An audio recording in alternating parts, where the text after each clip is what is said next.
भी हैं, उसको लेकर बात चल रही थी कि शरद पवार अध्यक्ष रहेंगे या नहीं रहेंगे। अब सबसे बड़ा सवाल खड़ा होता है कि एनसीपी में अगर शरद पवार अध्यक्ष नहीं रहेंगे तो कौन रहेगा, सुप्रिया सुले या अजीत पवार। कुछ लोग हैं हमारे साथ, उनसे बातचीत करते हैं। ये बताइए कि अगर शरद पवार इस्तीफा दे देते हैं एनसीपी के, फिर अध्यक्ष आप किसको देखेंगे? वो साहब निर्णय लेंगे। सुप्रिया सुले होती है या फिर अजीत पवार होते, कौन रहेगा? नहीं, आपको पता नहीं, लेकिन आप किसको चाहते हैं? साहब निर्णय लेंगे ना। आप किसको चाहते हैं कि बने रहे कोई? नहीं, हम तो दोनों भी चाहते हैं। दोनों पे आपकी क्या मत रहेगा, कौन रहेगा अध्यक्ष?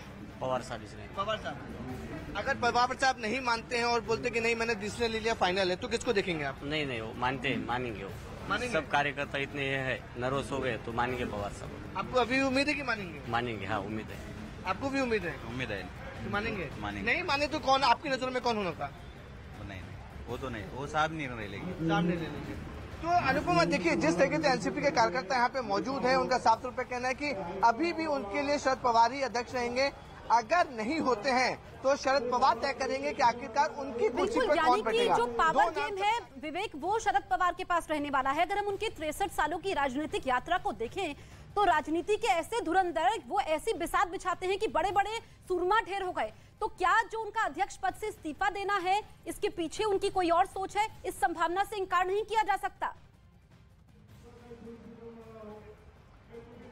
हाँ बिल्कुल सही अनुपात, देखिए काफी ज्यादा कैलकुलेटेड है और उन्हें राजनीतिक चाणक्य भी कहा जाता है। जिस तरह से नीरज बता रहे थे कि अगले साल 2024 में महाराष्ट्र में विधानसभा चुनाव होने वाले हैं। अगर एक साल का समय, अगर शरद पवार अपने अध्यक्ष पद से इस्तीफा दे देते हैं और किसी और को इस्तीफे और किसी और को अगर प्रेसिडेंट बनाया जाता है तो उसके बाद एक साल का समय रहेगा ताकि वो एनसीपी को पूरी तरह से प्रचार कर सके। लेकिन अजीत पवार ने साफ तौर पर कह दिया है कि जो भी चुनाव होंगे वो शरद पवार उसमें कैंपेनिंग करेंगे, शरद पवार की एक एक बात मानी जाएगी पार्टी के अंदर। अब मैं आपको बता दूं कि जिस तरीके से नेशनल लेवल, जिस तरह से पार्टी स्टेटस, जो नेशनल लेवल पार्टी स्टेटस जब हटाया गया था, उसको लेकर शरद पवार काफी ज्यादा दुख थे, क्योंकि एनसीपी एक बड़ी पार्टी थी, महाराष्ट्र में के साथ साथ पूरे देश भर में चुनाव लड़ती थी। लेकिन उनका नेशनल लेवल का स्टेटस हटाने के बाद शरद पवार थोड़े से दुख जरूर थे। महिला कार्यकर्ता उनके साथ, उनसे बात करते हैं। मैं भी बताइए कि जिस तरीके से शरद पवार जी ने इस्तीफे का ऐलान किया, आपका पहला रिएक्शन क्या था? कुछ रिएक्शन नहीं है, कुछ भी रिएक्शन नहीं दे सकते क्योंकि उनका रिप्लेसमेंट हो ही नहीं सकता है और हम सब चाहते हैं कि वो हमारे साथ में रहे और वही रहे। लेकिन पवार साहब को मनाने की पूरी कोशिश की जा रही है, मान नहीं रहे, तो आप लोग क्या देखते हैं? सुप्रिया सुले को देखते हैं या अजीत पवार को देखते हैं? सावी।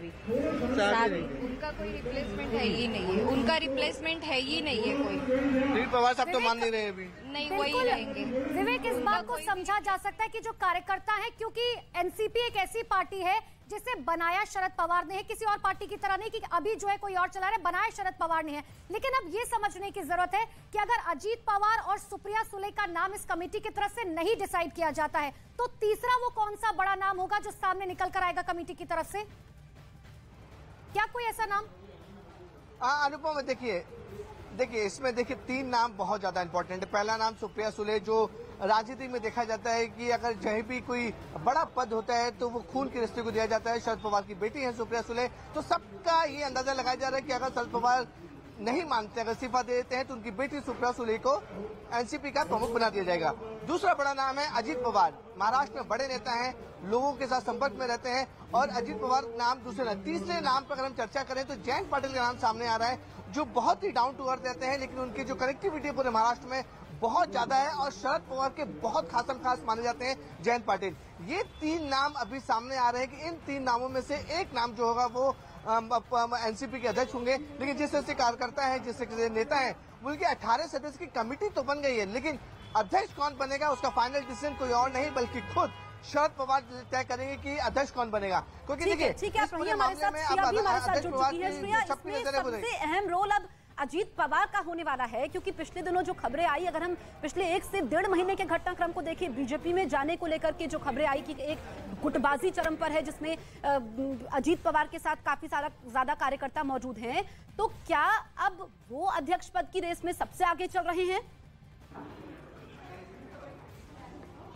देखिए, साफ तौर पर सबसे पहला नाम जो आता है वो सुप्रिया सुले का आता है, उसके बाद अजीत पवार का आता है। जैसे पिछले 1 से 1.5 महीनों में लगातार अजीत पवार के बीजेपी में बात हुई, वहीं कुछ दिन पहले ही जो है सुप्रिया सुले ने एक बड़ा बयान दिया था, जिसमें उन्होंने बताया था कि 15 दिन में एक बड़ा फैसला जो है वो ये लेने वाले हैं। तो हो सकता है वो इसी बात का संकेत जो है वो देती नजर आ रही थी। ऐसे में हम आपको बता दें, यहाँ पर अभी भी तमाम एनसीपी के कार्यकर्ता हॉल के अंदर लगातार उनसे कहा जा रहा है कि वो हॉल से बाहर निकले, कार्यक्रम खत्म हो गया है। लेकिन कार्यकर्ताओं का कहना यही है कि जब तक शरद पवार अपना फैसला वापस नहीं लेते हैं तब तक कार्यकर्ता इस हॉल से बाहर निकलेंगे। तमाम कार्यकर्ता आपको मंच पर उपस्थित नजर आ रहे होंगे, नेता जो है नजर आ रहे होंगे। लेकिन जिस हिसाब से बताया तो शरद पवार ने जो फैसला लिया है वो उस पर साफ तौर पर जो है वो अभी भी उस पक्ष को जो है उसी पे अड़े हुए हैं। वहीं जो कार्यकर्ता हैं उनका भी लगातार यही कहना है कि जब तक शरद पवार अपना फैसला वापस नहीं लेंगे तब तक वो इस हॉल को या इस जगह को नहीं छोड़ेंगे। तो ऐसे में आप देख सकते हैं कार्यकर्ता काफी ज्यादा भावुक नजर आ रहे हैं। उनका लगातार कहना यही है कि शरद पवार ही उनके लिए सब कुछ है। लगातार सारे नेता जो है वो कार्यकर्ताओं को समझाते नजर आ रहे हैं। अजीत पवार ने भी साफ तौर पर कहा कि भले ही वो रिजाइन दे दे, लेकिन अभी भी एनसीपी में जो भी बड़े फैसले लिए जाएंगे वो शरद पवार के नेतृत्व में ही लिए जाएंगे। जो भी हम पार्टी के जो भी रैलीज होंगी उसमें भी। ठीक है श्रेया, लौट रहे हैं आपके पास। विवेक भी लगातार हमारे साथ बने हुए। विवेक, एक और सवाल यहाँ पर उठता है क्योंकि पिछले दिनों हमने देखा था कि आखिर किस तरीके से अजीत पवार ने साफ तौर पर कहा कि हमारे जितने विधायक हैं, कुछ विधायकों के साथ जो है शरद पवार को इस बात के लिए मनाने की कोशिश की जाए कि अब भारतीय जनता पार्टी का साथ देने की जरूरत आन पड़ी है। क्या ये दबाव भी शरद पवार के ऊपर था और ये भी वजह कहीं ना कहीं रही होगी कि अब वो जो है अध्यक्ष पद छोड़ना चाह रहे हैं और शायद अब इसीलिए अजीत पवार जो अध्यक्ष पद के तौर पर बैठे? देखिए अनुपमा, दो चीजें हैं। एक तो उन्होंने जो आज किताब का विमोचन किया उसमें उन्होंने अपनी किताब में साफ तौर पर लिखा हुआ कि 2019 में अजीत पवार ने जो भी किया था वो काफी ज्यादा चौंकाने वाला था। काफी नाराज भी थे शरद पवार उसके लिए। दूसरे उन्होंने किताब में लिखा उद्धव ठाकरे जो उन्हें सीएम बनाया गया था, हो सकता है महाविकास आघाड़ी में उद्धव ठाकरे को सीएम बनाना ही सबसे बड़ा तूफान था। ये दो इंपॉर्टेंट पॉइंट है जिसको लेकर शरद पवार ने अपनी नाराजगी दिखाई। लेकिन देखिए स्क्रीन पे मैंने आपको जयंत पाटिल का नाम बताया। अगर मैं अपने कैमरे रमेश को बोलूंगा, शरद पवार के बगल में उनकी पत्नी जी बैठी हुई है, पत्नी के ठीक बगल में शरद पवार के जयंत पाटिल बैठे हुए हैं। तो जितने कार्यकर्ता हैं, जितने नेता हैं वो यहाँ पे मौजूद है। सुप्रिया सुले भी सामने देख सकती है, लेकिन सुप्रिया सुले शरद पवार के पास नहीं बैठी है। जयंत पाटिल देखिए बहुत करीब है, उनके राइट हैंड माने जाते हैं, इसलिए मैं जयंत पाटिल का नाम बोल रहा हूँ क्योंकि अगर सुप्रिया सुले और अजीत पवार नहीं होते हैं तो जयंत जा रहा है। लेकिन हम आपको बता दें जिस हिसाब से अजीत पवार के बारे में पिछले कुछ महीनों से चर्चाएं हो रही थी कि वो बीजेपी ऐसा निर्णय पवार कर लेंगे, वो इसी बात को है हो क्योंकि लगातार जो है वो विचारों में भी मतभेदता जो है वो एनसीपी में नजर आ रही थी। वहीं यहाँ पर ये भी हवाला दिया जा रहा है कि शरद पवार जो है वो अपनी सेहत की वजह से जो है वो इस्तीफा दे रहे हैं। तो लगातार कई सारे सवाल जो हैं वो इस्तीफे पे उठ रहे हैं क्योंकि लगातार पिछले 1.5 दिनों तो श्रेया की आवाज सही से नहीं मिल पा रही है। आपको बता दें कि अजीत पवार, उनका रोल अब सबसे बड़ा हो जाता है। उन्होंने कहा कि शरद पवार मार्गदर्शन देते रहेंगे। शरद पवार की तरफ से कहा गया कि इस्तीफा वापस लेने का आग्रह न करें। हालांकि पार्टी कार्यकर्ता भावुक नजर आए, शरद पवार के परिवार के लोग बेहद भावुक नजर आए।